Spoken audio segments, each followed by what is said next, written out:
So we are on our way to Davita for an appointment. It is chilly, chilly, chilly. Oh my gosh. I told Ben to come out to the car to heat it up, and he never turned the heater on. Everything's set to like warm and high on the fan part, but he didn't turn it on. I'll have to tell him about that. Man, that's funny.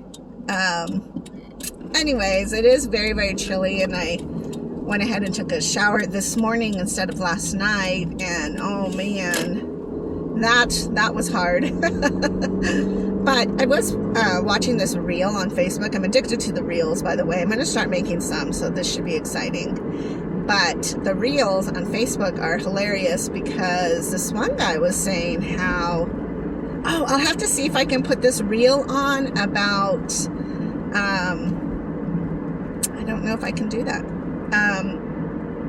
with a turtle. It is so freaking cute, but I don't know how to save it onto my device outside of the app, so I'll have to figure that out.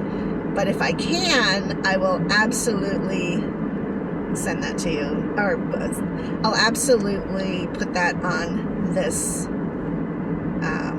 on YouTube here, because it's great. It's so great.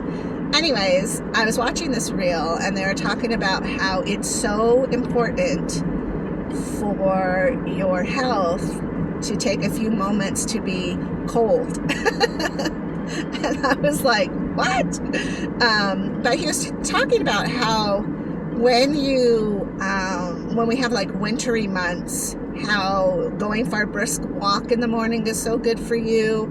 In the summer, when you jump into a pool, that shock moment where you think you're going to freeze to death, it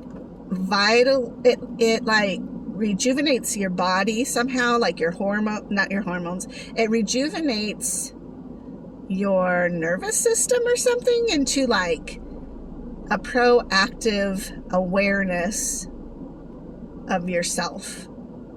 Something like that. Maybe I should watch it again. But I thought that was really cool because I thought, your body has to fight for something when you get extreme cold. And I think that's probably really true, because I remember running when I lived down by the U of A. I used to run in the morning because I had dogs that had to run. And granted, not fast. One was a pug. And it was so refreshing. And I did feel very, I felt great after the run. Like, you go outside and it takes your breath away because it's cold. And then you come back inside after running and you're like, it's hot in here. So, I don't know. Will that get me up in the morning?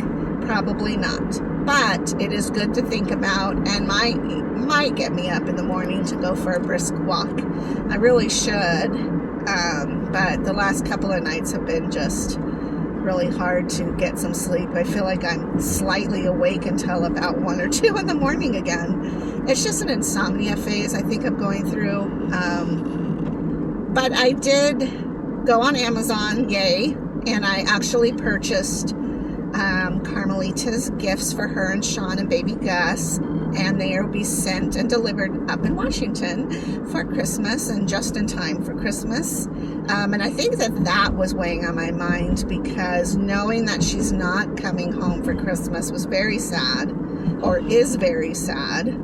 But I understand it, and it's okay, and it's not like the worst thing ever. And I really do want to encourage my children to have their own Christmases and to not feel burdened by you have to come to family. And then on the other hand, not feel like they're not welcome to come home. So it's kind of like a dicey situation of how do we manage through these emotions, because I absolutely don't want them to feel left out. And I don't want them to feel pressured either. Plus, this is their very first Christmas, and the same with Javier being in town. Now, just because he's in town, I don't expect him to be over Christmas Day, but it's easier for him to stop in, or easier for us to stop in, because he is in town. But at the same time, I do find that, you know, I want them to feel like they had their very first Christmas with Charlie on their own, if that's what they desire. So anyways, that's just kind of where I'm at with all of that. And I think in my mind last night, I finally got settled. Because honestly, Christmas is stressful. I don't know if anybody else feels this way. And I say that, but I know a lot of people feel that way. And it's nothing about the presents. It's like this year just feels stagnant. And it feels like I'm not even quite sure which way I'm going, because I have so many things going on. It's like one event after the other. But at the same time, this time next year, I'm going to be so totally prepared. It won't be the same kind of issue. Although this time next year, I think it'll be a lot simpler, because we will be moving out of the apartment hopefully in January, by the end of January. And so in December, I'm thinking we would have packed up quite a bit of things. I'm thinking maybe getting a storage locker, and then we can slowly start putting everything in there. So when Christmas hits, we could just worry about Christmas. And then in January, we can begin packing up all of the things that we use on a day-to-day basis. That's kind of my plan. Hopefully, if we can afford to move into a house, that is my biggest dream for this next year, to save money to be able to do that, because I just really feel a draw to reach out into the community, and I want to have people be able to come over for Thanksgiving or different holidays, because we have room for them too. In the apartment, it's just not possible.